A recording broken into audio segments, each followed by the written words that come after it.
Para este último bloque, algo que habíamos anunciado nuestros amigos de Historia TC, el foro de los fanas del turismo carretera, han hecho una expresión de deseo de lo que son las chicanas dentro del turismo de carretera. Sí, como es un foro que colaboramos mutuamente, nosotros con nuestras imágenes y ellos con todo lo que va añadiendo para que nosotros podamos conversar cómo fueron las carreras, cómo se desarrollaron, qué resultados tienen, hemos compartido con ellos este blog de Rojo 7000 Retro. Les anunciamos que para el 23 de noviembre el Foro Historia TC va a realizar el segundo encuentro de autos de época de la historia del turismo de carretera en la Ciudad de Azul. Nosotros vamos a concurrir este domingo 23 y prontamente les vamos a traer las imágenes de ese acontecimiento. Vamos a ir a la nota que preparamos junto a los amigos de Historia TC.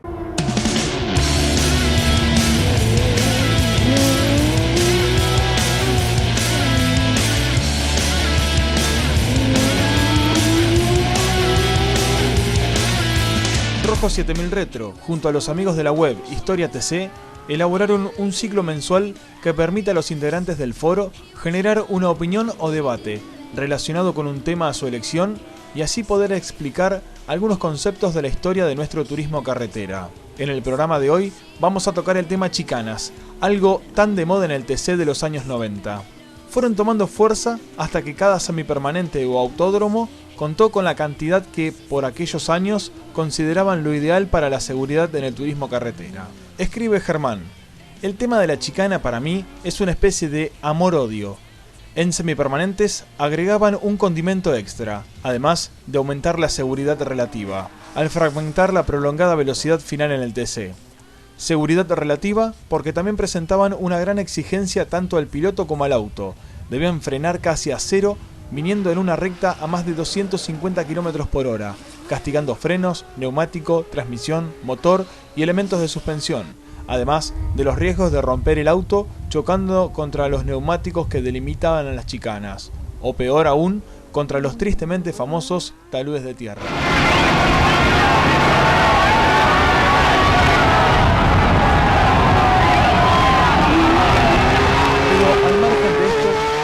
Ver la pericia de los diferentes pilotos.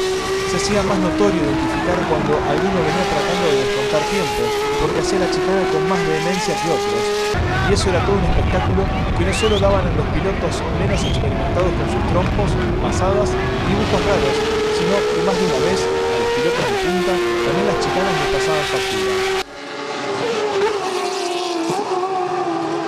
Con respecto a las chicanas de autódromo, creo que muy por el contrario a los semipermanentes atentan contra el espectáculo, en especial las de muy baja velocidad, porque en un autódromo los autos vienen más juntos, peleando posiciones y salen de las chicanas de a uno, con lo cual fomentan la fila india tan vista en el automovilismo actual, y que empobrece el espectáculo, como en Rafaela, Balcarce, claramente ofrecen más seguridad, pero también sería más seguro poner 3 chicanas en una recta. Por ahí ya entraríamos en un complejo debate entre seguridad-riesgo y automovilismo deportivo. A lo expresado por Germán se le suma Pablo L7. Respecto del tema chicanas, si nos remontamos al circuito rutero de Alén, en 1968, primera chicana transitada por el TC, no prosperó demasiado porque no formaron parte de los trazados ruteros. Aquella chicana se improvisó a último momento a fin de reducir el ingreso y tránsito por el dique contra Almirante Cordero, ya que estaban cambiando las turbinas, y en aquel momento la chicana cumplió su cometido.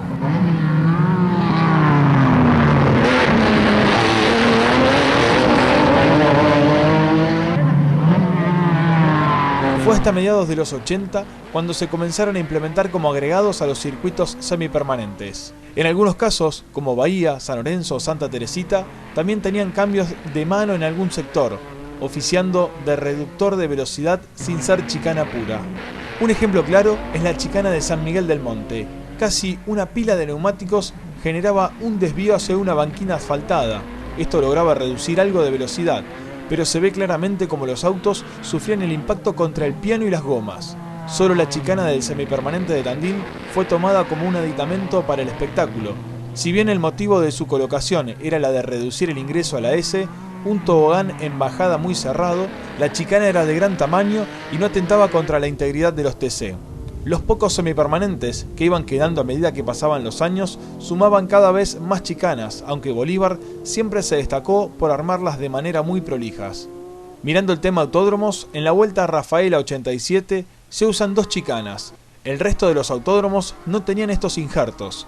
El 9 de julio, ese mismo año, se improvisó una chicana de goma para salvar la fecha después de los vuelcos de Sáiz y Urreta. Al año siguiente se construyó la chicana definitiva que aún perdura hasta estos días. Una solución similar se aplicó en el Cabalén 88, después que volcara Fernandino el viernes o el sábado. Esta chicana es recordada por la cantidad de incidentes, siendo el más importante el ingreso de Castellano, Mouras y Besone, donde el Toro Mouras fue el más perjudicado. La carrera en bases aéreas no tuvieron muchas diferencias con esto. Chicanas pensadas como en ruta, pero en circuito donde frenaban varios autos juntos, además de planos altos, motivaron varios despistes y toques. En rutas, las chicanas no parecían tener demasiada importancia. Sin embargo, más allá del desgaste de los autos, muchas veces algunos despistes en las mismas perjudicó o favoreció a quienes pasaron antes del problema o a los que se encontraron con el tapón respectivamente, y eso agregaba mayor incertidumbre a las carreras de ruta. Eran puntos clave sin duda. En los autódromos no podemos negar que la chicana de Ascari es uno de los puntos más interesantes en el circuito número 12. Ahora escribe Oscar para el foro Historia TC. Yo justifico las chicanas en ruta. Eran necesarias para bajar la velocidad. Ahora en los autódromos casi ninguna fue concebida con ellas. Fueron agregadas con el paso del tiempo. Ascari, en mi criterio, es demasiado amplio para ser considerado una chicana plena. La paradoja es que por un lado se busca dar mayor potencia a los autos y por otro se colocan chicanas en los circuitos para bajar la velocidad. La espectacularidad de su tránsito no la vamos a negar, por algo es el lugar donde se concentra la mayor cantidad de público. A la charla se suma el azuleño. Estuve en Rafaela este año. Por razones de comodidad, me instalé frente a la primera chicana, la que reformaron.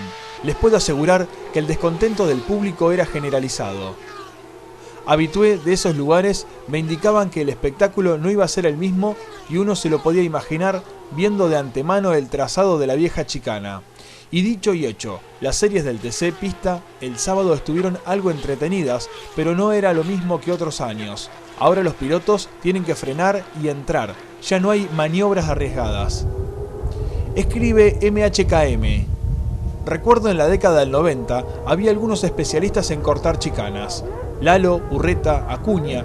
En Santa Teresita no sé para qué estaban asfaltadas. Le pasaban por encima de la isla sin tocar el asfalto. Lo mismo pasó con la chicana de Balcarce hasta que pusieron veedores y reductores de velocidad. De esta manera comenzaron a respetarla. Como decía Germán al comienzo del informe, las chicanas despiertan amor y odio, pero fueron y son parte del folclore TCista. Por un lado, se aumentó la potencia de los motores. Por otro, se aumenta el neumático para más seguridad. Los autos frenan y doblan con una tecnología y precisión absoluta, pero las chicanas siguen intercaladas en algún autódromo como manera de reducir la velocidad. Son casi 80 años del TC. Sobrevivió a todos los vaivenes del país y aún siguen generando una pasión que nos lleva a discutir, opinar, cargar, ver, escuchar, viajar con amigos. Cualquier excusa es válida para estar cerca de esta pasión llamada turismo carretera.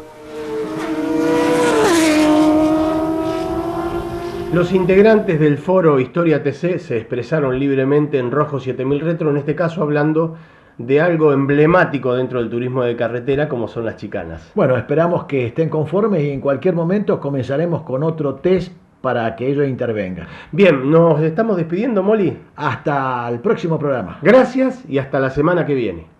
Auspició Rojo 7000 Retro, la Asociación Corredores Turismo Carretera.